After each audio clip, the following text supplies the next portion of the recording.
mas hoje eu vou passar para ti. Boa noite, presidente Romildo. Boa noite, Denis Abrão, vice de futebol. Parabéns pela vitória, né, nessa arrancada aí final dentro do Campeonato Brasileiro. Especificamente, como é que vocês sentiram o elenco do Grêmio depois de conseguir essa vitória consecutiva? E também, aproveitando, principalmente para o presidente, como é que está a situação desses últimos 5 jogos, de talvez o Grêmio poder contar com o apoio do torcedor nessa reta final também, para poder empurrar o Grêmio em busca dessa retomada. Boa noite. Boa noite. O nosso objetivo é trabalhar jogo a jogo. Isso nós viemos dizendo há muito tempo, estamos sendo repetitivos, estamos trabalhando conjuntamente com todas as áreas do clube, na busca dos objetivos comuns. Nós não fizemos pontos, que nem disse o Wagner Mancini antes aqui, não tem essa de mais 3, 6, 9, 12, 15, 18, 21, não, é jogo a jogo, é ponto a ponto, é dificuldade, todos os jogos serão difíceis. Agora nós estamos trabalhando, nós estamos focados em nós só olhamos para dentro de nós, não olhamos para o nosso entorno. O nosso trabalho é motivacional, é trabalho de grupo, com todas as unidades que podem ser envolvidas do clube, são envolvidas nesse processo de vitória. E é dessa forma que nós estamos construindo um novo momento para o Grêmio. Só para complementar a pergunta, no que diz respeito à torcida, o Grêmio trabalha assim juridicamente de uma maneira muito intensa, muito forte, de modo que possa tentar colocar sua torcida, se possível, para terça-feira, o que eu acho já uma situação bastante mais complicada, mas se não para terça-feira, pelo menos para o jogo contra o São Paulo, ou então liberar para o jogo lá em Salvador, que já é um pouco mais complicado. O Grêmio está tomando todas as medidas jurídicas, também conversa numa situação de tentar, evidentemente, convencer aqueles que têm que decidir, mas o Grêmio não está parado, trabalhando fortemente para recuperar o espaço da torcida, botar ela novamente no estádio. É uma coisa muito constrangedora tu ter praticamente um ano inteiro de pandemia, 2 anos de pandemia, e na hora que nós podíamos ter a torcida, não ter a torcida junto conosco no estádio e pagando a mensalidade.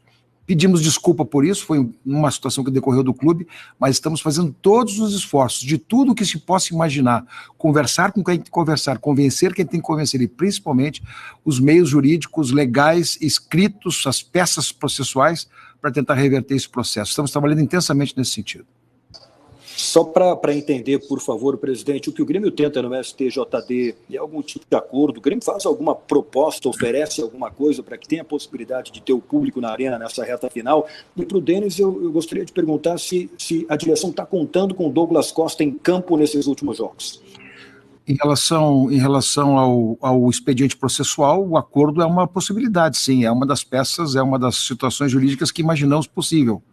Imaginamos possível porque tem uma liminar, essa liminar foi confirmada também pelo relator, tanto do presidente depois do relator, e esta peça não que julgasse o mérito, mas julgaria exatamente o direito da torcida a comparecer, porque afinal de contas, quem está responsabilizado por isso já está definido, já tem a responsabilização e a autoria, a materialização definidas. Então a gente tem que trabalhar exatamente na linha de que nem todos devem pagar por aquilo que já tem identificação de culpados, identificação de autores, de autoria.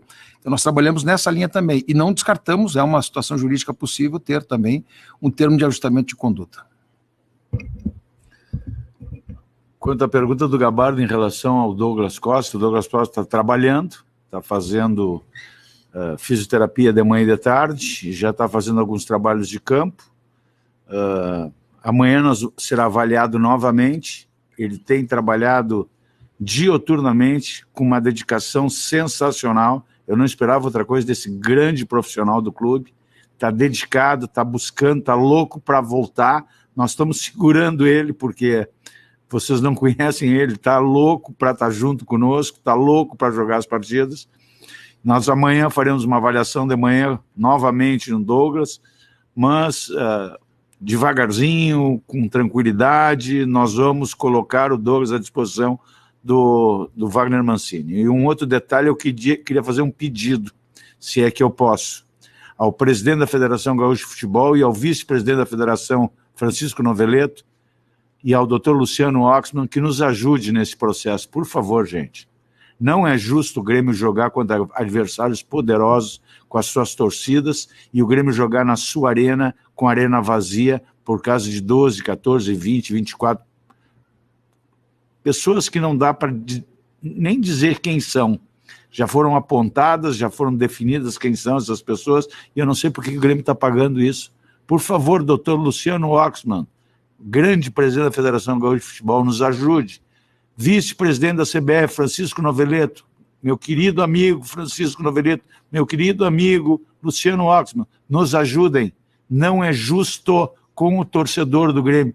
Hoje vocês não imaginam aqui em Chapecó a quantidade de torcedores.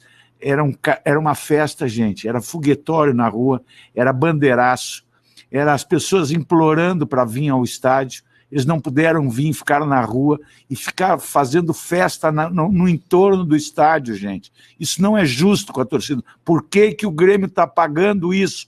Que pecado que nós cometemos.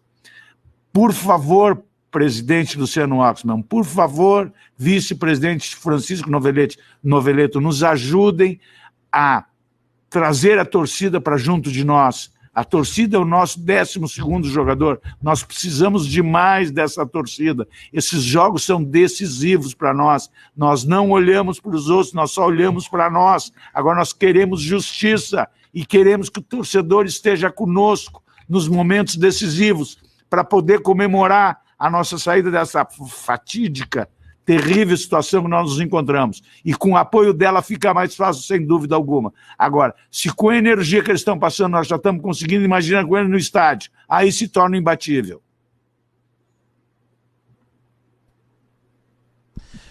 Por mais que vocês não façam projeções de quantos pontos ainda faltam, existe um ponto, né, do campeonato que se fala em talvez 46, porque os outros times também estão ganhando. Como é que vocês estão vendo, vocês da direção, estão vendo este entorno dos times que estão junto com o Grêmio nessa situação, brigando nessa situação, que muitos ainda venceram na rodada passada? Como é que vocês estão vendo esse entorno nesse momento? Rafael, sem nenhuma preocupação. Nós estamos visualizando 5 jogos do Grêmio, são 15 pontos a disputar e nós vamos disputar os 15 pontos para ganhar os 15 pontos e fazer 50 pontos. O nosso objetivo... Aliás, essa pergunta é muito pertinente.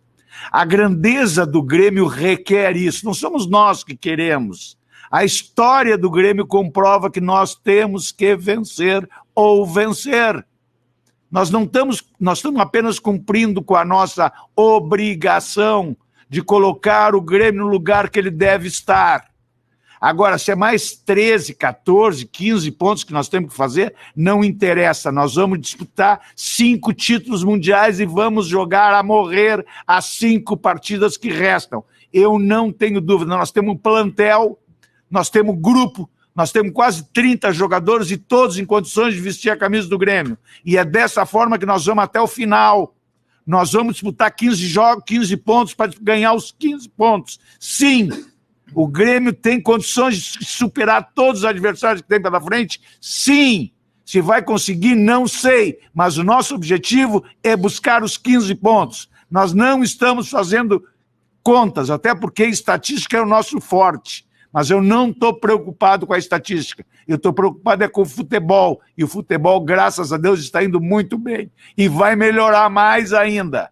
Que agora nós estamos com o tanque cheio. Agora não tem mais seleção. Agora não tem mais tirar jogador daqui de Porto Alegre. Daqui de Porto Alegre não, hoje nós estamos em Chapecó. Mas de Porto Alegre. Eles vão ficar jogando conosco. Eles não vão mais para a seleção, acabou a seleção. Agora o Grêmio está com o tanque cheio. Seu goleiro, seu centroavante, seu volante. E são mais 3 jogadores importantíssimos no nosso alcance dos nossos objetivos. É por isso que nós estamos trabalhando com afinco e temos convicção que nós vamos alcançar os nossos objetivos.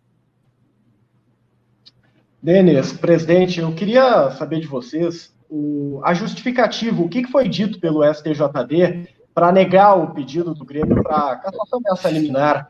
Qual foi o argumento, sendo que houve a identificação dos invasores? Creio que o que está pesando nesse momento é a gravidade da ação de quebrar o VAR, quebrar a peça do VAR. Eu acho que esse talvez tenha sido a coisa mais relevante. Me dá essa impressão, porque não teria outra justificativa, porque tudo aquilo, aliás, aqui cabe até fazer um pequeno parêntese, né? Acabamos de ver 2 pesos e 2 medidas, uma decisão exatamente igual do STJD em relação à punição do Grêmio por racismo lá contra o Santos naquele ano, e depois agora uma situação de reversão. Eu estava lendo os fundamentos dessa decisão, e foi dito que aquilo era o fato de um e o fato de outros. Naquela, me lembro perfeitamente que praticamente ficou restrita a uma pessoa da torcida que estava um pouquinho exaltada na manifestação, mas uma coisa absolutamente identificável, e foi identificada. E, aliás, eu quero aqui também fazer, porque eu acho que está nesse contexto também, o Grêmio tem feito reclamações permanentes em relação à arbitragem do futebol brasileiro, em relação àquilo que significa os erros cometidos contra nós e os momentos em que eles são cometidos, e principalmente o prejuízo que nos traz nas partidas, e principalmente o resultado que vem depois disso. Nós recebemos hoje a manifestação da ouvidoria da comissão de arbitragem, dizendo que o pênalti no Elias, lá em Minas Gerais, contra o América Mineiro, foi pênalti. Foi pênalti. Esse foi pênalti, nos surrupiaram uma situação importante de jogo, poderia ser o gol de empate, portanto poderia ter sido outro encaminhamento. A mesma forma que no Grenal se deu como como pênalti que o Jeromel sofreu como um lance inconclusivo, e até pelo que eu imagino, tudo aquilo que significa inconclusivo, a penalização é em favor daquele que tem a infração a seu favor, mas o Grêmio tem sido extremamente prejudicado por conta disso. O que eu espero nesse momento é a sensibilidade do tribunal, né? O fato é que estão identificados, há autoria identificada, há fato determinado e autoria identificada, há identificação dos culpados, quem entrou, o Grêmio operou e trabalhou corretamente tudo aquilo que tinha que trabalhar, e, portanto, eu não vejo mais motivo para manter a liminar. Eu não vejo mais motivo a não ser uma situação que perfeitamente tem que trabalhar dentro de um contexto de cada vez mais pressão jurídica, cada vez mais pressão processual, cada vez mais expedientes e cada vez mais convencimento. E é nesse sentido que estamos atuando, para ver se convencemos aqueles que, muito antes de prejudicar o Grêmio, que está sendo prejudicado em relação a todos os demais participantes do campeonato, porque nesse momento já há um desequilíbrio técnico, no momento em que estamos jogando, há um desequilíbrio técnico sim, e que na verdade poderia ser perfeitamente liberado para efeitos de não penalização da sua torcida, que é a grande massa pagadora dos clubes, é aquela grande massa incentivadora, é a alma da essência dos clubes, e portanto a gente está trabalhando, vamos continuar intensamente trabalhando até tentar modificar esse cenário, e já temos sentido, já temos sensibilizado alguns dentro do tribunal, sim. Tudo bem, presidente. Denis, boa noite para vocês. Presidente, já foi colocado para o Grêmio por que o julgamento até agora não foi marcado, porque o Grêmio está ficando alguns jogos sem torcida e também sem ser julgado. E também o senhor falou sobre arbitragem, porque o senhor entende que o Grêmio vem sendo prejudicado, o senhor citou agora, na verdade o lance do Elias pareceu claro o pênalti, né? E agora vem essa resposta de que de fato o entendimento é de que foi pênalti. Então essas duas questões, por favor, presidente. Não, sobre o pênalti está documentado, quer dizer, a própria ouvidoria da comissão de arbitragem entendeu que houve pênalti e nos escreveu isso. Isso é um documento. É um documento, quer dizer, nós não estamos mais trabalhando na ideia de imaginar a nossa posição, nós estamos vendo que a própria comissão de arbitragem, na sua corregedoria, vamos dizer assim, na sua auditagem dos lances, definiu que o Grêmio foi prejudicado. Né? Olha só o prejuízo que dá isso, se nós tivéssemos pelo menos empatado aquele jogo, já estaríamos numa posição diferente. Olha só, posição que eu digo na perspectiva daquilo que temos que fazer no campeonato. E, portanto, essa questão aí é réu confesso, ninguém vai trazer o prejuízo de volta para nós, é réu confesso. E em relação a segunda pergunta qual foi a segunda pergunta? Do porquê o julgamento não foi marcado, se o Grêmio recebeu alguma explicação. Não somos o dono da pauta do STJD, né, mas não tem porque geralmente os julgamentos são em 15 dias, né, mas, quer dizer, se nos concederem um termo de ajustamento de conduta que nós estamos pleiteando lá e buscando esse entendimento, e depois, aí pode atrasar o julgamento agora, nesse momento, se não concederem isso, que por favor, julgue rapidamente. É o que nós queremos, quer dizer, até para termos a perspectiva de nos defendermos de uma maneira muito mais exposta, já que estamos nos defendendo por escrito. Boa noite.